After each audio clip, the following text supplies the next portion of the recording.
I think the big thing for me, and I think this happens for a lot of people, is the frame. There's two ways to think about this. You can think of your brain as a cup to be filled. The actual correct metaphor is a fire to be kindled. I realized all at once, just looking at their faces, that I had turned into the teacher from the old Charlie Brown cartoons where the teacher's just like, wah, wah, wah, wah, wah, wah, wah, wah, because the cartoon was, from the perspective of the kids. I was trying to fill their cup. And instead, what I needed to do was help them light a fire. You're the perfect guest to join us today because we're going to be talking about throughout the series about how we're always learning, all of us, and we're lifelong learners. So you literally wrote the book, A Fire to Be Kindled, How a Generation of Empowered Learners Can Do what? Help me finish. Can lead meaningful lives and move humanity forward. Can lead meaningful lives. Right. That's a big task. Thank you for joining today. It's good to be here. Thanks, Chris. You talk in the book about how you got good grades in school. You did well on tests. You graduated high up in the class rankings and everything. You did well in college. And then you get to grad school for a tough kind of grad school program.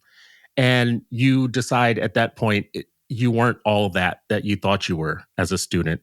You mentioned in the book that you feel like you hadn't learned how to learn, to me, which is super interesting. How could that be? How could that happen? Look, I think like most people, I had sort of equated school and learning in my head. It was like, well, if I go to school and I do the things that they tell me to do there, I will be learning. And that there obviously is an overlap. There's learning that can happen at school. But what I realized, I think much later in life, too late, I wish I would have figured this out sooner, was that learning was mine, right? No external adult, no outside mechanism can sort of do this thing to me called learning. It has to come from within. It has to be something I personally own and make a choice. And then there are skills, there are practices and skills and habits and mindsets and attributes that can supercharge learning. And I've learned a lot of those really since that moment when I was sitting there at MIT failing my tests and realizing, look, this whole idea of kind of coasting along, doing the minimum, getting good grades without really getting deep or understanding the material. I think like a lot of people, I could point to essays that I wrote about books that I didn't read, that I didn't really internalize anything about them, but I knew that the formula well enough to get a good grade in the class. Well, I'm ashamed of that now, right? That was a waste. And later, I even went back to some of those books and said, wow, there's something here. I wish I would have grabbed it in the moment. So yeah, I think my invitation here is to think differently, to decouple those two things. Not to say learning can't happen at school, but just let's be really explicit about making learning our goal and what might that look like for ourselves as adults and for our children. I think on that one point, though, about you not having learned it in school, what about school didn't happen, though? Like, why would you go to school for 12 years? You mentioned in the book, some of us think that just by going to school for 12 years, it's going to make us learners or whatnot. And you dispute that claim, but why? Like, why are you there for 12 years and you're not learning how to be a learner? I think the big thing for me, and I think this happens for a lot of people, is the frame, right? I was in a passive mode. I was a recipient of education. I showed up, I did the attendance, I did the homework, I did the minimum, always the minimum, and I was able to get the grades as a result. But it was never really in my consciousness or in my goal, that in my head, that look, by deciding to learn something, I can find meaning, purpose, power, joy, all the good things in life. I mean, this is what humans are designed to be, but none of that entered my consciousness for the whole 13 years of elementary school through high school and then beyond, right? I did 4 years of undergrad and studying physics, and then I did 3 years in upper higher education studying nuclear physics. So I'm doing hard stuff. I'm getting the credentials. I thought it was some sort of game that I was winning.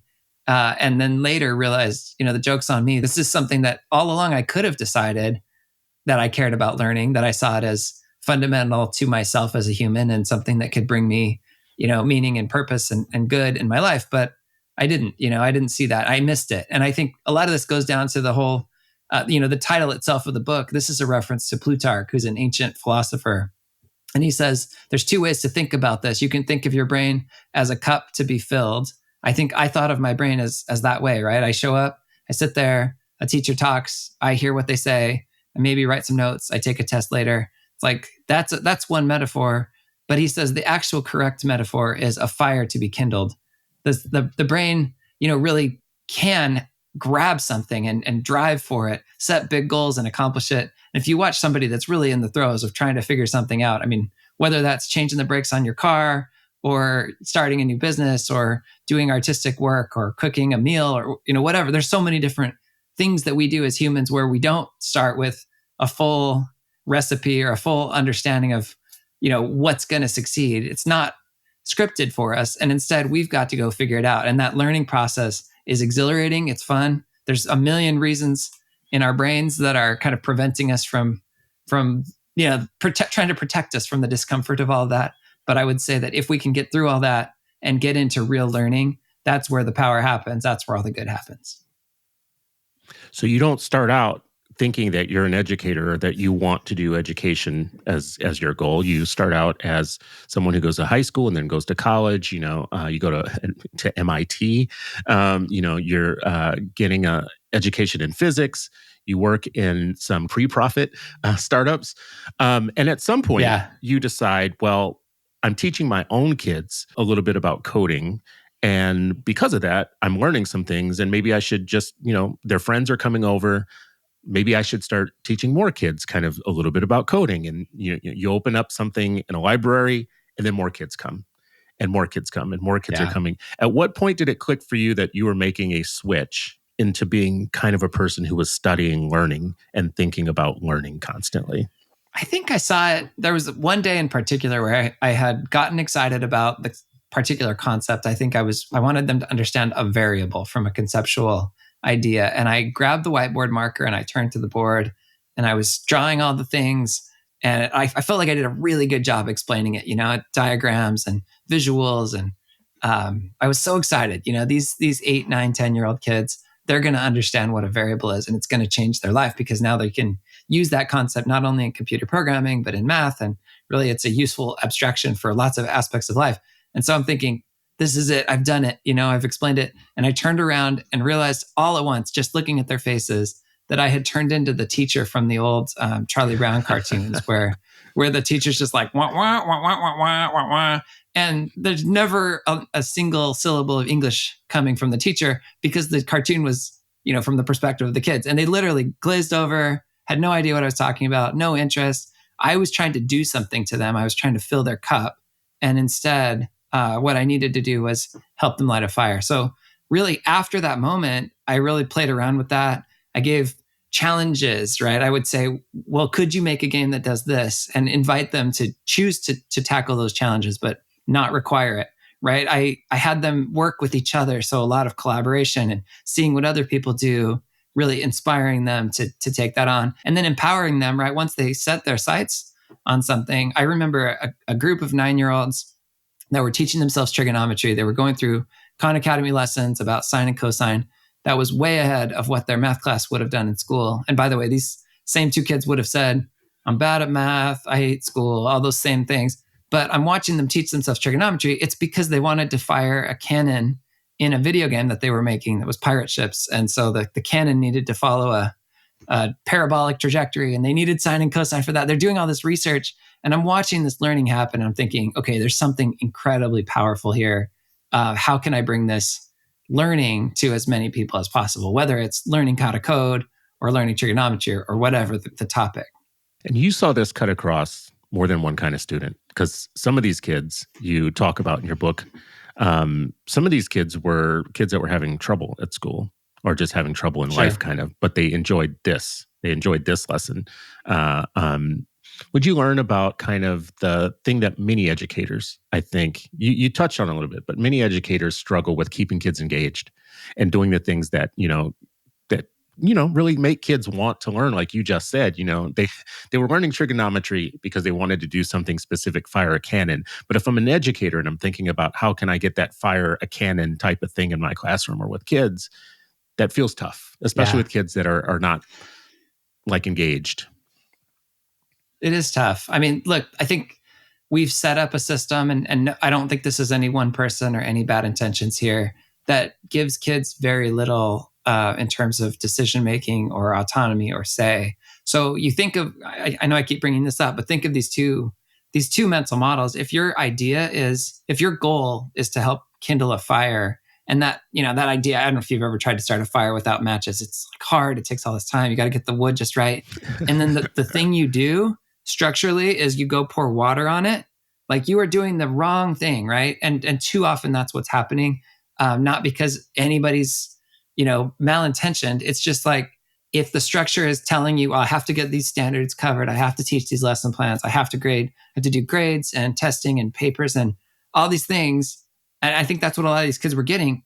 Eventually, they just pick up this message of like, well, I don't really matter here. I'm just sort of a cup that people are pouring water into. And so the fire goes out. There's no real need or opportunity for me to ask questions or to have pursuits or, curiosity of my own. So agency is so core to this, getting to this place where a child can actually think a little bit about what they want, what's important to them, and then work around that. Now, it's really hard with big class sizes. And so you have to be able to do this in kind of smaller, closer to one-on-one settings. But adults who care are often able to get there with kids of all different backgrounds, and everybody's different. Every human's unique and different, and they have their own story. But there is something in all of us that's, a real desire for learning. I mean, we're wired that way. If you watch a brand new baby, you can see it, right? This is what we start out doing, and it gradually kind of, the fire goes out as we kind of change our mind about what learning is. It's a good time for me to say where I got the title for this podcast and for several other things that I do, Always Learning. I've told this story before, but I'm going to tell it again for people who haven't heard it. I used to be on a school board, and at the school board meeting, I was prone to always saying, our kids aren't learning, and they're falling behind. And, I'd say kind of like, we're not teaching, and they're not learning, and blah, blah, blah. And I had a elder in the community who would come up to me and accost me after meetings all the time to give me kind of like good guidance as an elder, to like say, to correct me on things that I had said. Nothing got under her skin more, and she was a lifelong educator, especially had spent a lot of that time with special ed students. And nothing got under her skin more than me saying, our kids aren't learning. And the reason that she was so mad about it, because she got me really close in the face and she said, our kids are always learning. Maybe they're not learning what you want them to learn, but they are always learning. From the time that they get up in the morning until the time they go to bed at night, they are learning something. Our babies are learning. They are always learning. And that's where the title, even for this show, comes from, is that they, kids really are engaged in learning. They're just not always engaged what we're trying to teach them. I think there's a lot of wisdom in that. I mean, learning is core to the human experience, right? And I think what I'm trying to do with the book is just shine a light on that and invite everybody to look at that as central to their life, regardless of whether they're excelling in academics or not. I think working in the workplace, tackling challenging hobbies, or even investing in relationships, learning is really what we do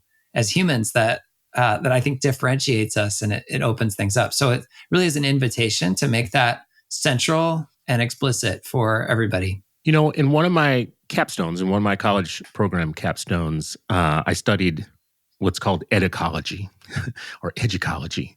This is fancy term for the ecology of learning and education, the ecology of education. And one thing that I stuck on and spent a lot of time was how we as adults have to rethink our own kind of lifelong learning before we can really be effective with our kids, so that we don't pass on to them any of the bad techniques and bad thinking that went into our miseducation. So as a parent, maybe it would be good for people to think about, we always talk about pedagogy, which is children, but andragogy is what you have for adults, right? And we don't put enough emphasis on that, especially for parents. Like, if you're going to have a child, you're going to have a little human, you should think about how that little human's intellectual development is going to happen. But before you even start, you should be thinking to yourself, oh, am I going to be part of the problem? Like, is some of my miseducation going to be, and how am I going to work that out and figure that out? You talk a little bit about lifelong learning and this not just being about the kids, this also being about adults. Can you speak to that idea a little bit, that we have to pay attention as adults to do our own unlearning so that we don't pass on to kids bad practice? There's a close tie. Number one is, can you see a human being and connect with them? And number two is, are you a learner yourself? I mean, if those two things are in place, you're already well positioned to be able to have a life-changing impact on the young people around you. And so talking about that, being that learner, I have a story that kind of goes with this. In the early days of Code Club, we had other libraries that wanted to start their own code clubs. And I initially thought that the main thing that was necessary to run a code club was knowing how to code. Seems logical. So I would get my buddies that were, professional software developers, and I would beg them, like, please go once a week to the library. I had been going to my library. This is what you do. This is how you do it. Well, those code clubs were fine, but they kind of gradually started to dwindle, right? The attendance went down. Kids weren't having good experiences. They weren't bringing their friends. I had one library far out. It was kind of distant from where anybody worked, and the librarians there really wanted to start a code club. And I kept apologizing, like, I can't find anybody to do it because none of the developers are willing to drive that far, to your library. And these two women, I'll never forget, they described themselves as kind of computer illiterate, barely able to write an email. And they said, well, what if we do it? And I showed them how I run Code Club, and they thought, well, yeah, we could probably do that. Well, these kids got in there, and immediately the statistics just started going through the roof. Like, kids would come again and again. They'd bring their friends. Engagement was high. Attendance was high. And I'm thinking, why is this Code Club working? And I went and watched, and they modeled the learner mentality, right? They modeled both of these things. They cared deeply about the kids as individuals, and they genuinely were learning how to code alongside the 8-year-olds because they didn't know already. And it was something incredibly powerful as a learning environment, which was both, pedagogy and andragogy at the same time. You had just a place where learning can happen, and incredible power that can come from that. I think that's an amazing story. Because I think a lot of times when you're an expert at something or you already know it, it doesn't mean that you're going to be a very good teacher. And the idea of being genuinely curious about some of the questions that you're trying to teach might be a better way to go. So these two teachers that you're talking about, these two kind of code club leaders, I think are in the process themselves of learning it. Which Absolutely. kind of I think helps them be better teachers and relate more. So at some point, you start thinking to yourself, okay, this isn't just about Code Club. This is about me being able to scale up and reach more students, give this kind of micro school experience, this kind of small cohort experience to more kids in more places. So what do you do then? Like, what happens when you discover, like, I've tripped up on something here that I think Yeah. is much bigger than just me doing Code Club at a library? It's maybe the crazy part of the story, but I started to see that the after school programs we were doing weren't really about coding at all. They were about learning. And I had seen firsthand what happens when a fire is kindled, when a child decides they want to learn something. And I thought, well, what if school was this way? What if this was the format, the structure? What would that even look like? I started doing some research and, found all kinds of research. It turns out a lot of the concepts, academic wise, have been well documented, well researched. Some of them are 100 plus years old. Some of them are decades old. And putting this all together, I thought, well, I'm not an educator, but I like these kids, and I can be there for them and provide them an environment where they can turn into learners, right? Where the fire can be kindled. So I started a micro school. It was one of my kids and 6 of my friends' kids. So 7 total, and me sitting around my kitchen table. And we were working through, all the same materials, English, math, science, social studies, but we were doing it in a way that was very driven by student agency, student centered, a lot of creativity, a lot of interaction, collaboration. Putting this model together, I got to see kids really come alive with learning in a way that, I think a lot of us would look back and say, man, I wish I had been that engaged about my learning when I was that age. So it was really an amazing semester at the beginning, and then people heard about it and wanted to do it. And that led to Prenda becoming a company that helps people open and run these micro schools all over the United States. So what is literally happening different though? Like, when I think about the code example of coding is what it Yeah, is. And there's some fun stuff that can happen with that, like gamifying it. But when it comes to something, let's just take the one that people dread the most, math. sure. How are you going to, even in a small school setting, how are you going to make math come alive? Yeah, it's a great question. So math is math, right? Let's say there's a pile of skills and competencies that we want a student to understand. Call it 4th grade math. This is 4th grade math. It's going to include, fractions and decimals and some of these pieces. And that's there, that's fixed. But instead of me as the teacher saying, sit in this chair and I'm going to tell you all these things, right? Like I'm going to go through the whole material one day at a time. I will tell it to you and then I will give you homework problems and you will go home and work through it. Instead, I say, here's fourth grade math. How far do you want to go? And we sit down and we have this goal kind of planning session with the kid. And the child says, I want to master not just all of fourth grade math this year, but I want to do fourth grade and half of fifth grade, or they'll set some goal like that. And then we'll say, okay, given that, and this is all, in our software, given that that's your goal, we'll break that up for you. So this is how far you need to go each day. Not in terms of listening to a talk, right? It's about mastering content. And so what that looks like is going and learning things that I don't already know, doing assessment all the time. I'm answering questions. And then when I'm wrong on these questions, I learn from that, right? So I'm looking at the kind of explanations of the problems. I'm reading the tutorials. I'm watching videos. I'm asking peers.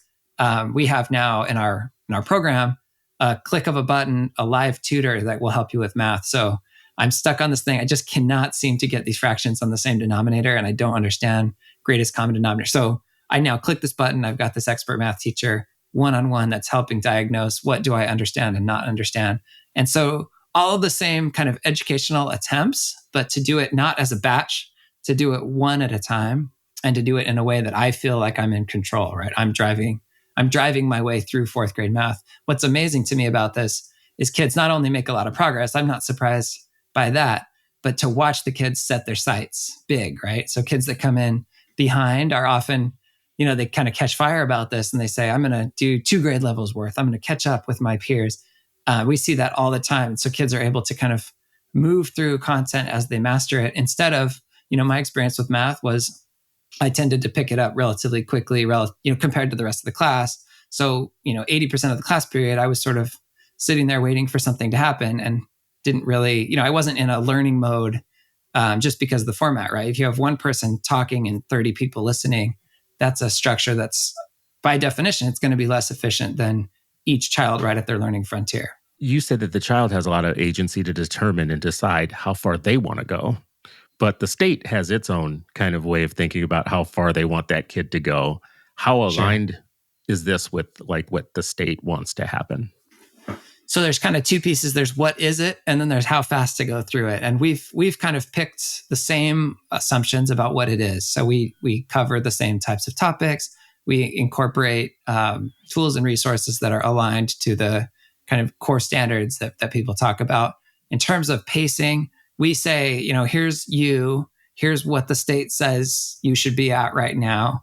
We're able to do that because we have these kind of careful, loving, safe connections. We're able to do that in a way that it's real, it's honest, but it's also inspiring. It's not like, hey, you're a C student, like stamp it on your forehead and go sit in the corner. It's like, hey, here's where you're right now. I believe that with hard work and effort, and I'm here to help you, you can make up some ground this year. So that process is just much more empowering. It's much more supportive. It's much more personalized to be able to do that.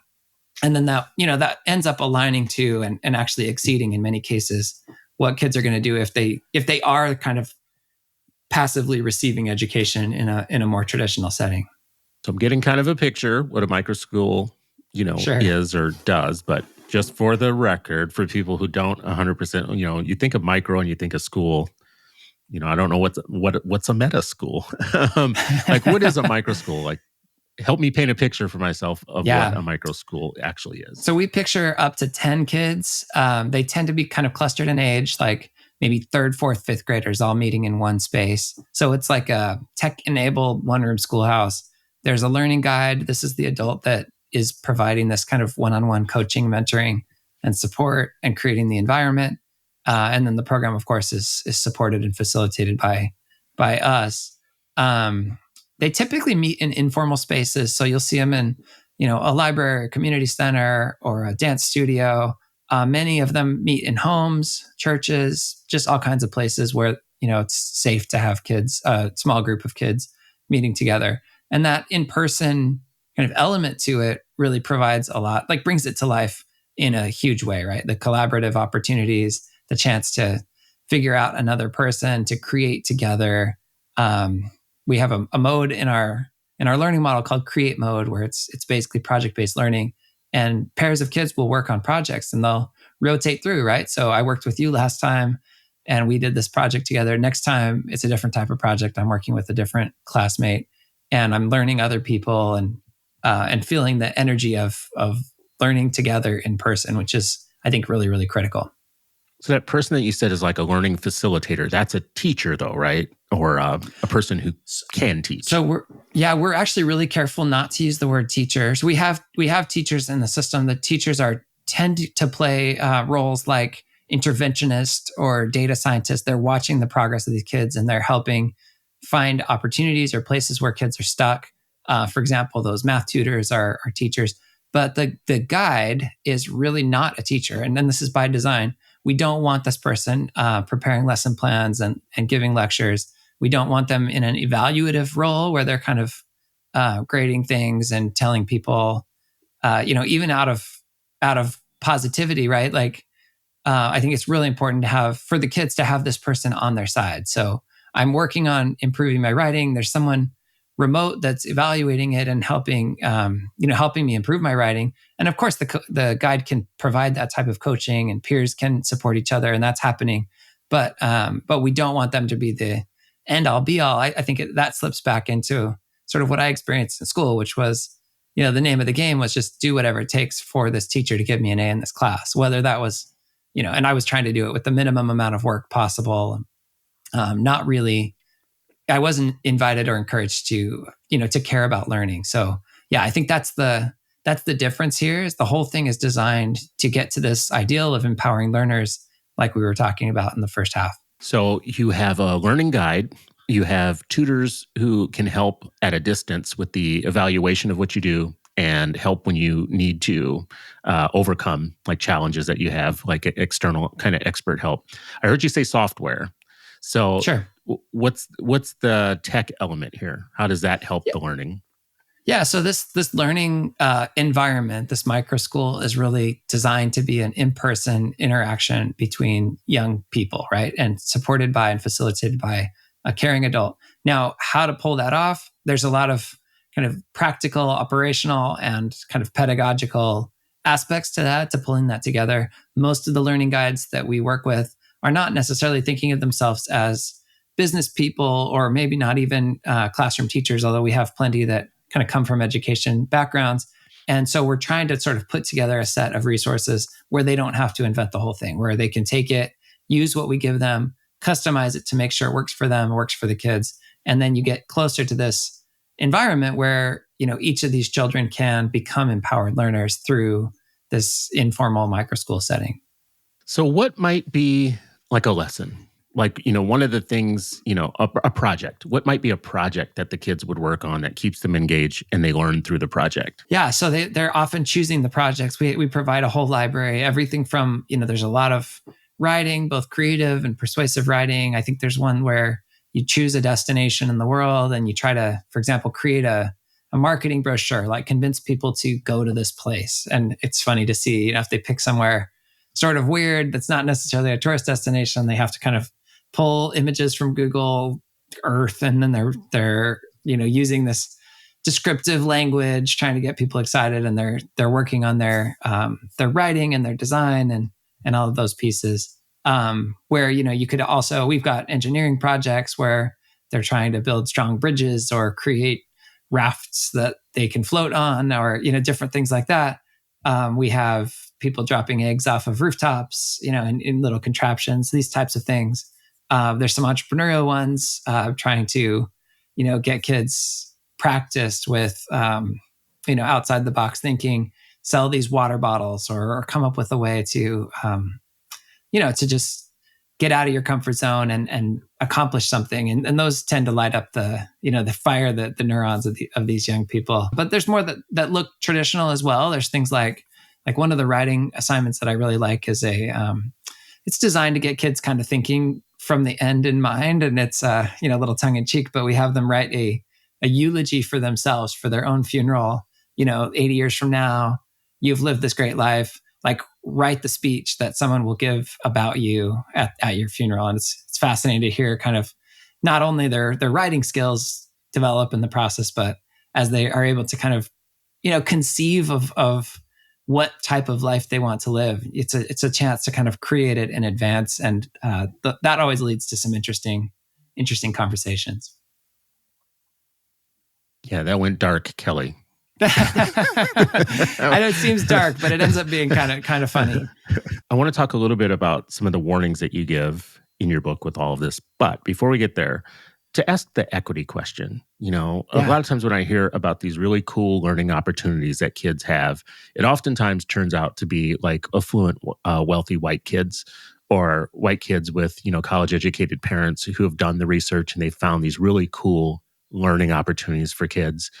Um, it seems like you guys, even in your code club, you were working with kids that were having some issues in school. So it wasn't all just sure. like one kind of kid. But what have you learned since you've been doing the Prenda micro schools about making sure it's a learning opportunity for many different kids? Yeah, I mean, look, Chris, from the very beginning, it was important to me that this is available to everybody. We focus our efforts in places where we can access state funding. Now, this is very, can be political. It gets tied up in all kinds of regulation and things like that. But there are various policies and programs, from anything from charter schools to even the way that the districts are governed, down to these school choice programs that give funding directly to the parents to decide what they want to do with it. And these programs all open up doors for people of all income levels to be able to participate in this. It was important from the beginning that, this wasn't something only rich people could do.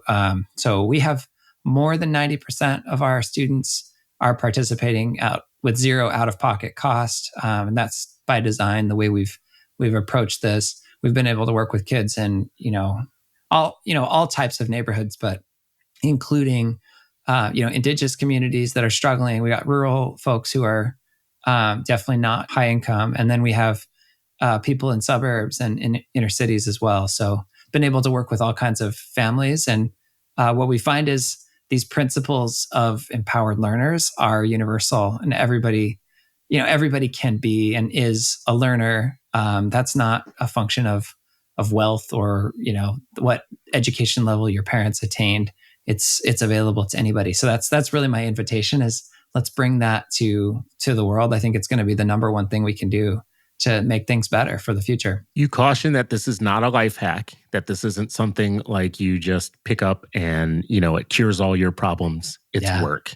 And I imagine that, in that you mean it's work for everybody. It's work for the adults. It's work for the student. It's work for like running a micro school isn't some like Disney experience or whatnot. It's work. It's like real work. Absolutely. To be an empowered learner. So I imagine there might be a parent somewhere who is looking at this as like a get out of jail free card for some bad situation they're having, in school and regular school.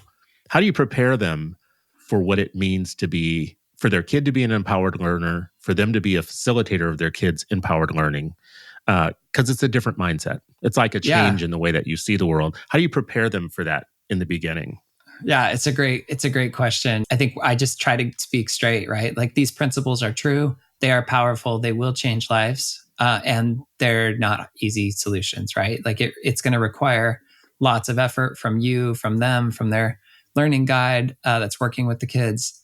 This is work that, as every educator knows, is not glorified. It doesn't get the attention and praise it deserves. It's day in and day out, especially those educators who are truly caring about these kids and opening in a vulnerable way, opening themselves up to the fact that, these kids may accept it or may not, right? May choose it, may not. Now, what I will say is the micro school kind of removes some of the structural barriers that have been a problem. I'll share the story of, there was a boy, and I'm trying to remember if he's in the book, but we were working in a Title I elementary school. The principal kind of caught the vision of what this could be and said, "Oh, I have just the kids for this." And he proceeded to go talk to parents. He knew a lot of these parents because some of these kids had been called into the principal's office many, many times, right? So he had behavior problems, he had academic problems, and inviting these kids and their parents to just look at it and say, "Hey, here's a format that could work." And I remember this one boy in particular, he was on the verge. I think he was one slip away from getting kicked out of school or sent to there's like a particular school in our district that's kids who are bad or something, like they go there. And he didn't want to. His friends were still here. And, they tried this out. They said, well, let's have you go to the micro school and join this group. And with a small group of kids, with an adult who knew him, saw him, cared about him, and with the ability to move at his own pace, it turns out this was like the big discovery, was that this boy is naturally inclined to learn mathematics. And he dove in. He went from halfway through. I think he was working in fifth grade math. He did all of fifth grade math, all of sixth grade math by Christmas. And then he was working ahead. As a sixth grader, he was working on seventh grade math the next year. I remember going to see him late in the spring, right before he finished sixth grade. And I said, hey, how's behavior stuff going? Like, have you been in trouble for anything? He kind of smiled at me and he goes, they caught me chewing gum on the bus once, like that's his behavior problem now. Where before, I think part of it was just he felt so frustrated by all the constraints on him, all the people kind of trying to sort of hold him down. And again, it wasn't the people, it was a system that needed to do that in order for the peace of the whole. But to free that up in an alternate environment, to be able to put this together, this kid really thrived. And we see that happen over and over again for lots of children. Those are the stories that I really love because I often have talked about the belief gap. We have so many kids that the reason that they're not actually succeeding it's not located in them. It's like located in the system that we're putting them in. But we blame the kids. And then, the blame eventually turns into a belief gap, the gap between what they're capable of and what you think they're capable of, right? So when I hear a story like somebody comes out of that environment where there's a big belief gap, and they get in a smaller environment with a much more controlled situation with a direct person like seeing the best in them and helping them work through it. And then they flourish in some kind of way. It kind of makes you wonder how many kids we're losing. It really makes you wonder, like, if that one story that you just told, this one kid didn't find that, but he's representative of so many other kids, right? That's right. I mean, I think everybody's entitled to this, to being seen as a human. And for this innate, not only the innate value in us, but the potential that I believe is in all of us, for somebody to see that potential and then work with you to harness that. It's going to look different for everybody. I think one of the fun, thrilling things about the empowered learner concept is it doesn't feel cookie cutter at all, right? You can have different humans have different strengths, different powers. And I want that. I want a world where each of us flourishes and develops those skills, those interests, pushes them all the way through and maximally uses them for meaning in their own lives and for, the betterment of humanity. So I think that's really what we're about here. I think all of us as educators are playing that long game, right? And it's hard, it's messy, but it's definitely worth doing. And I hope people that read the book are able to kind of find that reassurance or that guidance that can help them in that important work. Now, I want to back up. I should have done this earlier. But you guys have these 5 principles. So tell us what those 5 principles are. Let's talk about those real quick. Yeah, as you think about what does it mean to be an empowered learner, we've really tried to operationalize that, to look at, what does that mean? Obvious one is it's an approach to learning. So we have basically 3 learning values, one called Dare Greatly, which is about understanding yourself and setting big goals, right? Given my interests, given what comes easily to me, this is what I'd like to accomplish in the world. And that could be something that takes a day or a week or a month or 10 years or, a lifetime. Setting a big goal, having a mountain to climb is really critical because it finds intrinsic motivation for you. You're able now to remember, like, when I do this, when I'm mad at math, it's because I want to work on NASA missions. And so that's connected to me. I have this connection. Figure it out is the next one. And figure it out is what we say over and over again. It's just a reminder of our ability to be scrappy and resourceful. It's a reminder to ask questions, to not worry about feeling dumb. It's a reminder to put in the work, to, do the reading, to make attempts and be wrong and learn from our mistakes. It's a, iterative forever quest to continue to figure it out. And that's necessary. And connects to Dare Greatly, because as I'm climbing that mountain, there's all this work that needs to be done. There's all these skills that I don't have right now that are going to help me be able to accomplish that goal. And finally, learning over comfort. This is a value that we choose consciously to prioritize our learning. We know that learning is not natural or comfortable or easy. In fact, there's a lot of forces working against us, kind of discouraging us from doing it. That could be anything from cultural, biological, neurological, structural things that are kind of getting in the way. But I think what we're trying to say with learning over comfort is, as we do this process, as we set a big goal, as we figure it out how to get there, we expect difficulty.